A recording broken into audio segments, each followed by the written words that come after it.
Alhamdulillah wassalatu wassalamu ala rasulillah wa ala alihi wa sahbihi wa man wala. Ma ba'du, assalamu alaikum warahmatullahi wabarakatuh. Ang lahat ng pagpuri at pasasalamat ay nauukol lamang sa dakilang Allah subhanahu wa ta'ala.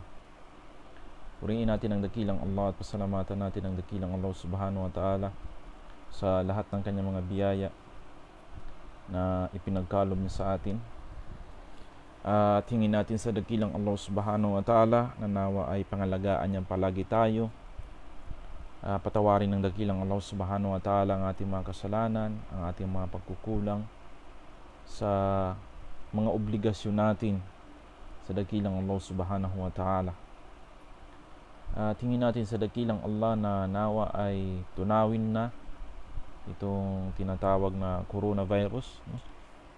Na kung saan ay araw-araw maraming namamatay, araw-araw ay lumalala ang tinatawag na sitwasyon at marami ang namamatay sa sakit na ito. So nawa ay pangalagaan tayong lahat ng dakilang Allah subhanahu wa ta'ala. So welcome mga kapatid sa ating tinatawag na short muhadara sa gabing ito. Ang tatapikin na naman natin itong mga pag-uugali patungkol sa araw ng Jum'ah. Bakit palagi natin itong tinatapik? No? Paulit-ulit natin itong tinatapik ang mga adab sa araw ng Jum'ah, ang mga pag-uugali sa araw ng Jum'ah, ano ba ang dapat natin gawin kapag araw ng Jum'ah. Dahil yun nga mga kapatid, sa pananampalatayang Islam, ay marami tayong mga nakakalimutan na mga sunnah, no? Sa araw ng Jum'ah. At bilang isang tao, minsan ay tayo ay nakakalimot, no? So nararapat lang na ang isang Muslim ay palaging nagpapaalahanan o nagbibigay palagi ng paalala sa bawat isa. Kaya nga sinabi ng dakilang Allah subhanahu wa ta'ala, wa dhakkir fa inna dhikra tanfa'ul mu'minin. Magbigay ka ng paalala dahil ang pagbibigay ng paalala ay nagdudulot ito ng tinatawag na kabutihan sa mga mananampalataya. So mga kapatid, sa pananampalatayang Islam, no?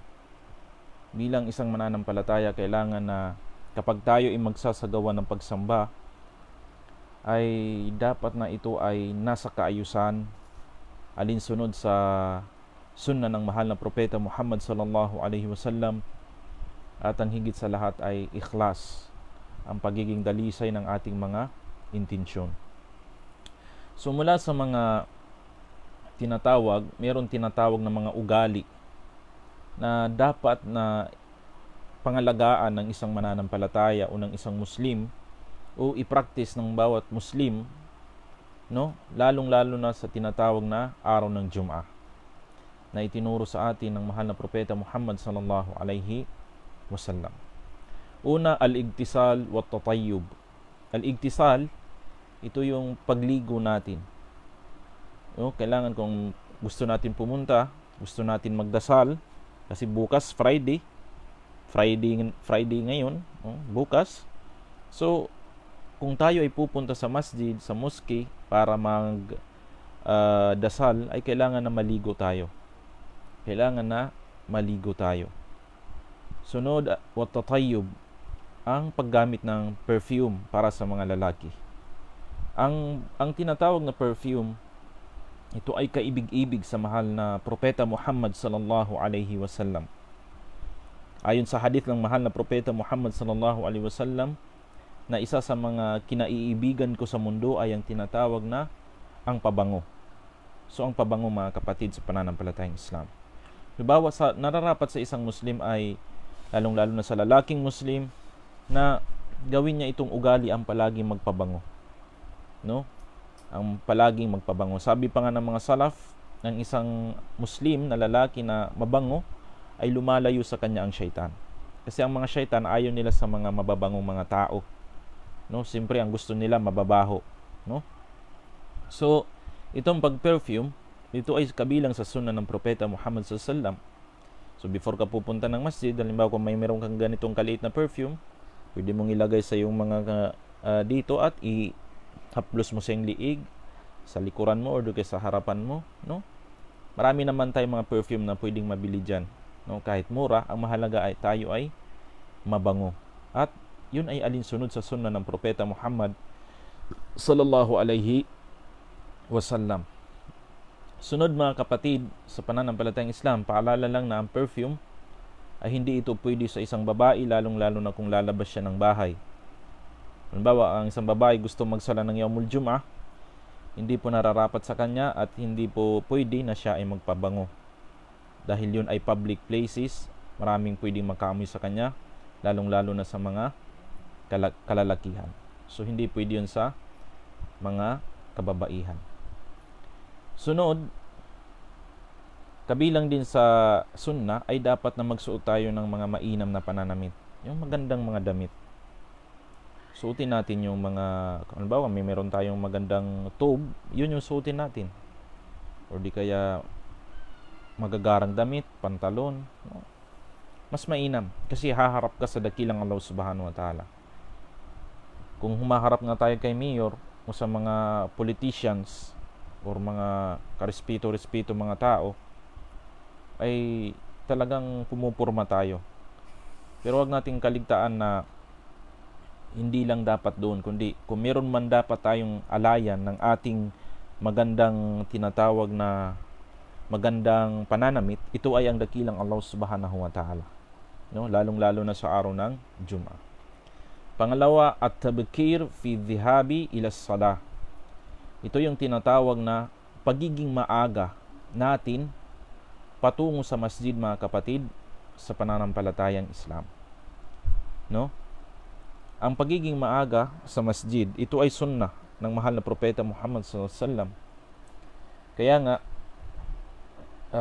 sa bawat pintuan ng masjid ay mayroong mga anghel. Ang mga anghel na ito ay sinusulat nila ang mga pangalan ng mananampalataya na maagang dumating sa masjid. Kapag ang imam o ang khatib ay nagsimula ng magkhutbah, titiklupin nila yung logbook, kung tawagin yung logbook, at sila ay makikinig dun sa khutbah.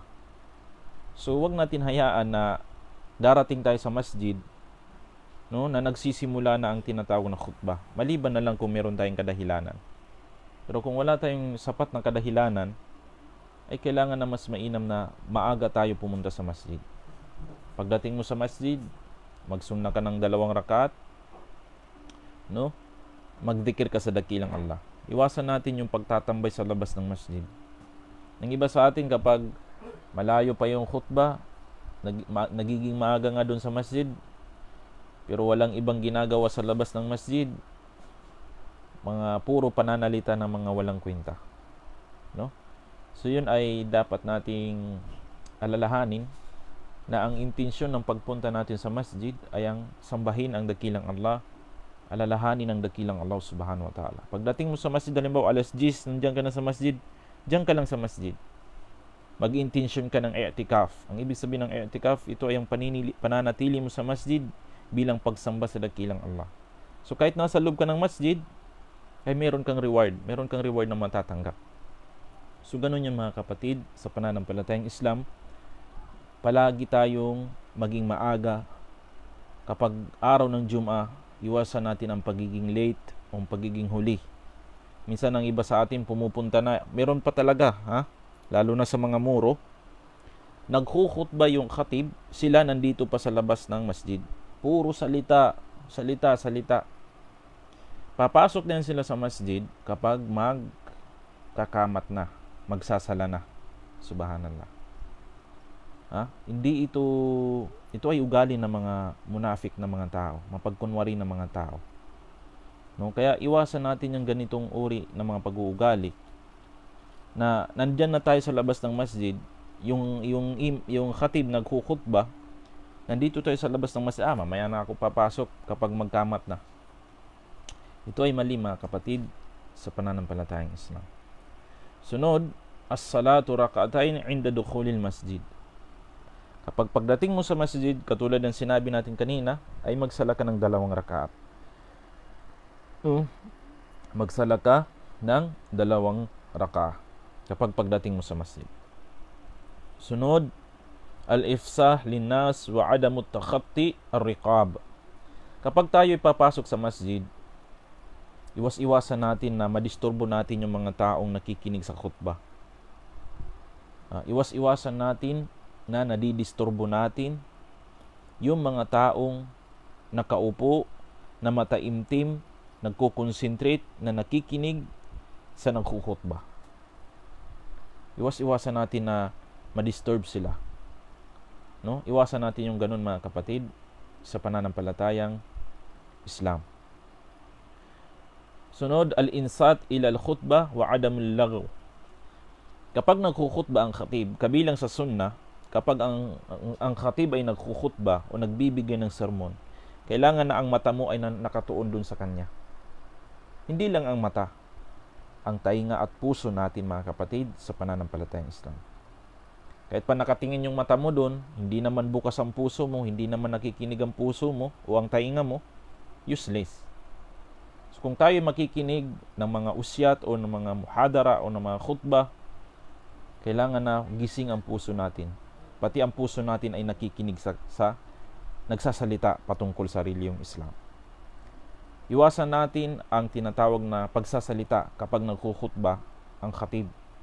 Dahil hindi yun pwede, mga kapatid, sa pananampalatayang Islam. No? Kahit na yung pagsinyas ng tahimik ng ganun ay hindi yun pwede. Iwasan natin ang pananalita, ang pagsasalita kapag nagkukhutba ang khatib. Yun ay marami pa rin sa mga tao ang gumagawa nito sa panahon natin. Kaya napakahalaga na palagi natin itong pinapaalala. Kung pwede, every Thursday night ay pinapaalala natin ito. No? Nang sa ganun ay magising tayo, na malaman natin na may mga mali pala akong nagawa, lalong-lalo na sa araw ng Jum'ah. Sunod, al-ikthar min adh-dhikri wad-du'a. Sa araw ng Jum'ah, kailangan na paramihin natin ang pag-alala sa dakilang Allah subhanahu wa ta'ala. Paramihin ang pag-alala sa dakilang Allah subhanahu wa ta'ala. Wad-du'a, ang pananalangin sa dakilang Allah. May hadith ang propeta Muhammad sallallahu alaihi wasallam na mayroong oras sa oras ng asar or after ng asar, na kapag nananalangin dito ang alipin, ay katanggap-tanggap sa dakilang Allah subhanahu wa ta'ala. No? Yan ang dapat na paramihin natin, ang pag-alala sa dakilang Allah at ang pananalangin sa dakilang Allah subhanahu wa ta'ala sa araw ng Jum'ah. Sunod, qira'a suratul Kahf. Sa araw ng Jum'ah, sunnah na basahin natin ang suratul Kahf. Yung suratul Kahf, isa ito sa sunnah ng propeta Muhammad sallallahu alaihi wasallam. Halimbawa, kung darating tayo sa masjid, alas 10 tayo dumating sa masjid, so malaking oras yun. Kasi hindi yan aabot ng isang oras yung pagbabasa mo ng sura na ito. No? So, i-spend mo yung oras na yun habang naghihintay ka ng khutbah sa pagbabasa ng Quran. No? Sa pagbabasa ng suratul Kahf. So, ganun yung, mga kapatid, sa pananampalatayang Islam. Kabilang sa sunnah ay ang al-ikthar minas salati ala nabi sallallahu alaihi wasallam. Ang pagpaparami ng sala sa propeta Muhammad sallallahu alaihi wasallam. Anong ibig sabihin ng sala? Ito yung pagbanggit natin ng Allahumma salli ala Muhammad, Allahumma salli ala Muhammad wa ala ali Muhammad, kama sallaita ala Ibrahim wa ala ali Ibrahim innaka Hamidum Majid. Lalong-lalo na ngayong gabi ng Jum'ah, sa gabing ito, ay paramihin natin ang pagsabi niyan. Sunod, mga kapatid, sa pananampalatayang Islam na dapat natin ingatan sa araw ng Jum'ah, itong tinatawag na marami sa mga Muslim na hindi nagsasala ng Jum'ah. Ito ay mapanganib. Ito ay mapanganib. Lalong-lalo na kung 3 Jum'ah hindi ka nagsala ng Jum'ah, ito ay nakakatakot. Dahil may sinabi ang propeta Muhammad sallallahu alaihi wasallam, la yakhtimanna Allahu ala qulubihim wa la yakunanna minal ghafilin. Katiyakan na sisilyuhan ng dakilang Allah ang kanilang mga puso at sila ay mapapabilang sa mga taong gafilin, mga taong bulag, mga taong hindi na nakakaalala sa dakilang Allah subhanahu wa ta'ala. Kaya iwasan natin ang pag-absent ng tinatawag na mga Jum'ah, pagsala ng Salatul Jum'ah o paghadir sa mosque, no? Kasi meron talaga sa mga tao na nagsasala lang kapag Idul Adha o Idul Fitr.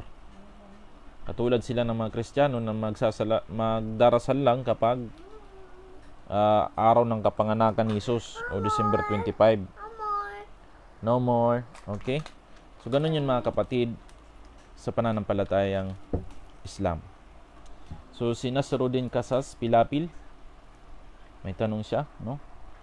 May tanong ng ustad, ako po balik Islam. Ang cellphone ba ay bawal sa masjid? Kasi ang mga basehin ko sa pag-memorize sa Fatiha andun sa aking cellphone.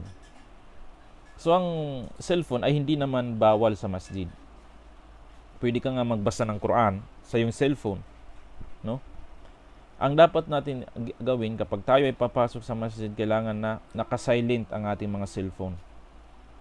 Kailangan na naka-silent ang ating mga cellphone kapag tayo ay papasok sa masjid.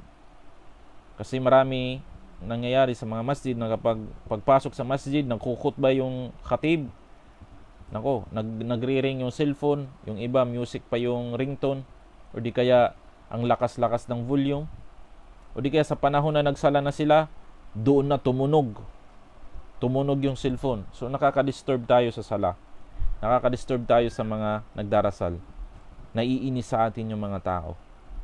So kapag tayo ay papasok sa masjid, kailangan na i-turn off or di kaya i-silent natin ang ating mga cellphones, no? So ganun yun, hindi naman bawal na dalhin ang cellphone sa loob ng masjid, kapatid na Nasruddin, no? Sunod na dapat natin ingatan, as-sahrul laylatul jum'ah, ang pagpupuyat sa gabi ng Jumat. Ito ay dapat nating iwasan, mga kapatid sa pananampalatayang Islam, no? Dapat natin itong iwasan, ang pagpupuyat sa gabi ng Jum'ah. Sunod, tarkul igtisal wa tatayyub, yung sadya mong hindi pagligo or pagpapabango, no? Dapat na sundin natin yung sunna ng propeta Muhammad sallallahu alaihi wasallam. At ta'akhur fi huduri ila salah.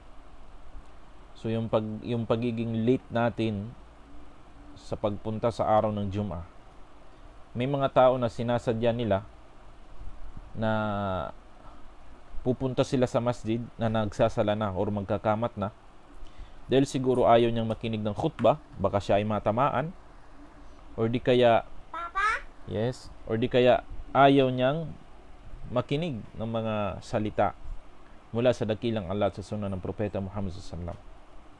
Iwasan natin ang ganito mga kapatid sa pananampalatayang Islam, yung pagiging late natin palagi sa masjid. Dapat na marunong ka mag-estimate ng iyong tinatawag na distance. Halimbawa, kung malayo ka sa masjid, sikapin mo na alas 10 ay nandun ka na sa masjid. Kung ikaw ay malayo, no? Kung ikaw ay malayo, dapat estimated mo ang oras ng travel mo, estimated mo ang distance sa masjid. So, dapat na kung malayo ka, mas maaga ka. Ganun yun mga kapatid sa pananampalatayang Islam. Para hindi ikaw malit. Sunod, al-bay'u wash-shira ba'da adhanil jum'ah. Ito yung pagbibinta or pagbili after ng adhan ng Jum'ah.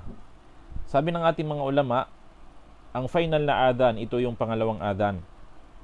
Kapag pumutok na ang pangalawang adhan, bawal na po ang pagbibinta or pagbili. Ito ay haram. Sabi ni Ibn Abbas radhiyallahu an, yuhramul bay' hina idhin wa kama yuhramul bay' yuhramul shira. So, ipinagbabawal ang pagbibinta sa panahon na yaon na kapag nag-adhan na ng pangalawa. Ganon din yung pagbabawal sa pagbili. Ikaw na bibili ay hindi na rin pwede, at ikaw yung nagbibinta ay hindi rin pwede. Kailangan na i-close mo yung store mo, yung tindahan mo, para ikaw ay pupunta sa masjid. Sunod, isa ito sa mga common na mali na nakikita natin. Julus ba'da nas fi muakhar al-masjid qabla imtila'i sufuf al-amamiyah. Ito yung makikita mo na yung mga masjid ay bakante yung unang saf. Yung unang saf, yung first line doon ay bakante. Nandun sila lahat sa likod. Nakasandal sa gilid ng masjid. Doon sila lahat sa likod. Pero itong unahan, ang saful awwal, ang unang saf ay bakanting-bakanti. Hindi sila nakaupo doon. Doon sila umuupo sa likuran. Ito ay mali. Ay dapat na pagdating natin sa masjid, kung tayong inauna, kailangan na doon tayo umupo sa harap. Kumplituhin natin ang tinatawag na unang saf, ang unang linya. Doon din na ng sunod, pangatlo, pang-apat. Hindi yung pinupuno natin yung likod bago yung unahan. So hindi yun ganun, mga kapatid, sa pananampalatayang Islam. Kaya nga sinabi ng propeta Muhammad sallallahu alaihi wasallam, "Law ya'lamu an-nasu ma fi an-nida wa saff al-awwal thumma lam yajidu illa ay yastahimu alayhi lastahamu walau ya'lamuna ma fi tahjir lastabaqu ilayhi walau ya'lamuna ma fi al-atama was-subhi la'atawhuma walau habwa." So sinabi ng propeta Muhammad sallallahu alaihi wasallam, kung alam lang ng mga tao kung ano ang nasa unahan ng first saf, ibig sabihin kung alam lang nila ang reward ng umupo ka sa unang saf or magsala ka sa unang saf, katiyakan na sila ay mag-uunahan doon. So, wag natin baliwalain na kapag nasa first saf ka, ibig sabihin may malaking reward doon sa unang linya. Yung iba sa atin ayaw umupo dahil siguro nahihiya dahil hindi siya kilalang tao. Dahil ang inaakala natin ang pwede lang umupo dyan sa unang saf, yung mayayaman, yung mga kilalang tao. Hindi ganun. Wala pong specific na tao na pwedeng umupo dyan sa unang saf. No? Wala. Umupo ka kahit sino ka pa. Hanggat ikaw ay isang mananampalataya, umupo ka dyan. Hindi ka dapat nahihiya. No? Yung iba ayaw umupo dahil nahihiya. So, hindi ganun, mga kapatid, sa pananampalatayang Islam. Sunod, at-takhatti ar-riqab wa tafriq bayna ithnain wa idha'il jalisin wa tadyiqu alayhim. Ito yung isa sa mga problema kapag dumadaan tayo, may mga nakikinig, halimbawa nakasaf, ginaganyan natin yung ng mga nakaupo para dumaan tayo. So, yun ay dapat nating iwasan dahil yun ay pandidisturbo sa mga nakikinig ng khutbah. O di kaya pilit pa tayong pumasok dun sa saf na kahit na alam natin ay sikip na, ay hindi yun pwede, mga kapatid, sa pananampalatayang Islam. No? Sunod, inshigal anil khutbah wa adamil insat ila ma yaqulul khatib. Ito yung may mga tao na nandun nga sila sa loob ng masjid. Makikita mo sila na nakaupo, pero ang ginagawa nila doon, natutulog sa loob ng masjid, nakaganyan, no? Pagsabi pa lang ng khatib ng innal hamdalillah, naggumanyan na, natulog na. Yung iba nakaganyan, may yung nandun yung katawan niya, pero yung isip niya nasa ibang mundo, nasa labas. So anong ginagawa mo diyan sa araw ng Jum'ah kung hindi ka naman nakikinig sa khatib? Pagpupunta tayo sa masjid, kailangan na makinig tayo sa khatib kung ano ang kanyang mga sinasabi. Hindi yung iba yung iniisip mo, mga business mo, makamundong bagay, kahit nasa loob ka ng masjid. Iwasan natin ang ganito, mga kapatid. Kailangan na kapag tayo papasok sa masjid, na makinig tayo sa nagkukhutbah. Mag-concentrate tayo. Huwag tayong maging busy sa mga ibang mga bagay. No? Huwag tayong maging busy sa ibang mga bagay. Meron pa akong nakita, habang nagkukhutbah ako, nagsisilpon. Ito ay gawain ng mga mangmang na mga tao. Gawain ng mga taong walang kaalam-alam sa Islam. Subhanallah. Nakakaawa yung ganitong uri ng mga tao. No? O di kaya alam naman niya, pero nandoon ang tinatawag na pagmamataas sa kanyang sarili. Sunod, mga kapatid, sa pananampalatayang Islam, Ito yung tinatawag na lalong-lalo na sa mga magkukhutba. Ito ay paalala sa mga magkukhutba.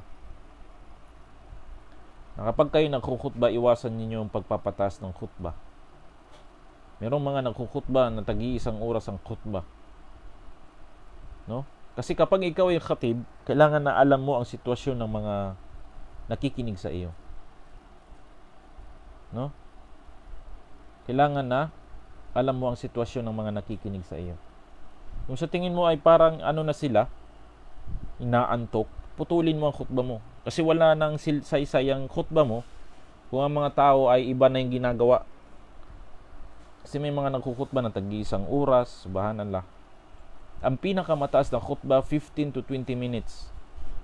Ang another 10 minutes, ito ay sala. No? Kaya nga, sinabi ng Propeta Muhammad SAW, inna tula salati rajul wa qisara khutbatihi ma'innatun min fiqhihi. Ang lalaking pinapataas niya ang sala sa araw ng Jum'ah at pinapaiksi niya ang kanyang khutbah, ito ay kabilang sa kanyang kaalaman. Ibig sabihin, ang ganitong uri ng tao ay meron talagang kaalaman sa Islam. Fa'atilus sala, sabi ng Propeta Muhammad SAW, pahabain niyo ang sala. Waqsuru al-khutbah, paikliin niyo ang tinatawag na khutbah. No? So yun ang kailangan na dapat nating gawin. Kailangan kung tayo ay khatib, kung tayo ay magkukhutba, kailangan na handang-handa tayo. For example, ikaw may schedule sa inyong mga masjid, ikaw ang naka-schedule next Jum'ah, 1 week yung agwat niyan eh. So hanggat malayo pang Jum'ah, preparado na yung topic mo. Bihasa mo na. Okay na yung mga explanation mo. Para pagdating mo sa minbar, hindi ka magkabunga-bunga. Tuloy-tuloy yung khutba mo. Tuloy-tuloy. Hapsay ba? Diretso-diretso. Hindi yung napuputol ka ng tag 15 seconds, 20 seconds, 1 minute. So, yung mga tao, parang mabuboring sa makinig sa'yo. Ito yung tinatawag na adamul i'dad al-jayyid al-khutbah wal ikhtiyar al-mawdu' al-munasib. So, ito yung lack of preparation sa tinatawag na khutbah, o di kaya lack of preparation sa tinatawag na topiko na siyang munasib, na siyang bagay sa sitwasyon ng mga tao sa inyong banwa o sa inyong mga lugar. So ang tanong dito, paano ustad kung nagsisilphone, Quran ay binabasa niya? Walang problema. Hanggat wala pang khutbah ay nagsisilphone siya, Quran ang binabasa niya, wala pong problema doon. No? So ganun yun mga kapatid sa pananampalatayang Islam. So yun ang dapat nating i-practice ng mga sunnah ng Propeta Muhammad SAW, at dapat ingatan ng mga bagay, lalong-lalo na sa araw ng tinatawag na Jum'ah. Napakahalaga na malaman ng bawat isa sa atin ang mga bagay na ito, dahil ang pinag-uusapan natin dito ay pagsamba sa dakilang Allah. Kailangan na ito ay alinsunod sa pag-uugali ng relihiyong Islam, kung paano ito itinuro ng mahal na Propeta Muhammad sallallahu alaihi wasallam, no? Dahil tinuruan tayo ng mahal na Propeta Muhammad sallallahu alaihi wasallam ng kagandahan ng pag-uugali, lalong-lalo na sa adab sa araw ng Jum'ah. So yun lang mga kapatid sa pananampalatayang Islam. Ang isa sa mga paalala ko, unang-una sa aking sarili hanggang sa inyo, na dapat natin alalahanin palagi na ang mga adab ng araw ng Jum'ah ay dapat na maisabuhay natin mga kapatid sa pananampalatayang Islam. So inshallah wala naman siguro tayong mga katanungan. So inshallah kung meron kayong tinatawag na mga katanungan, ay pwede naman po kayo mag-message sa akin, no? Inshallah. At nawa ay nakapagbigay ito ng kunting kaalaman sa atin, nakatulong sa inyo, na inshallah bukas ay Yawmul Jum'ah at nagbigay na tayo ng paalala patungkol sa tinatawag na mga adab, pag-ugali sa araw ng Jum'ah. Subhanakallahum bihamdik, asyhadu an la ilaha illa anta, astaghfiruka wa atubu ilaik. Wassalamu alaikum warahmatullahi wabarakatuh. Paano, Ustad, hindi maintindihan ng katib o usyatan? Tanggap po bang sala? O, tanggap naman ang sala.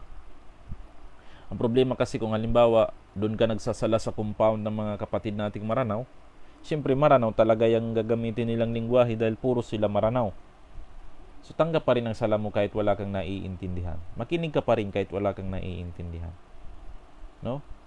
Pero ang advice ko, lalong-lalo na kapag mas marami ang mga kapatid nating balik Islam sa lugar natin, mas mainam na gumamit tayo ng Tagalog o mga lingwahe na maiintindihan nila.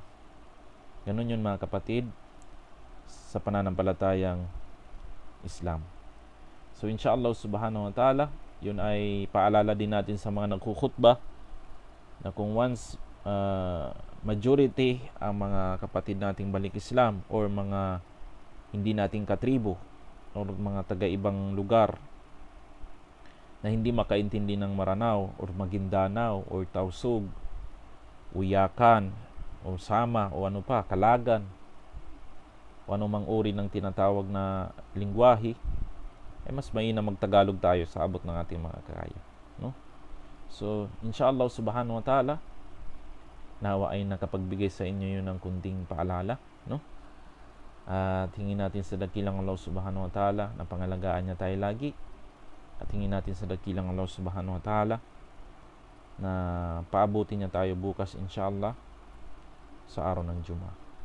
Assalamualaikum warahmatullahi wabarakatuh.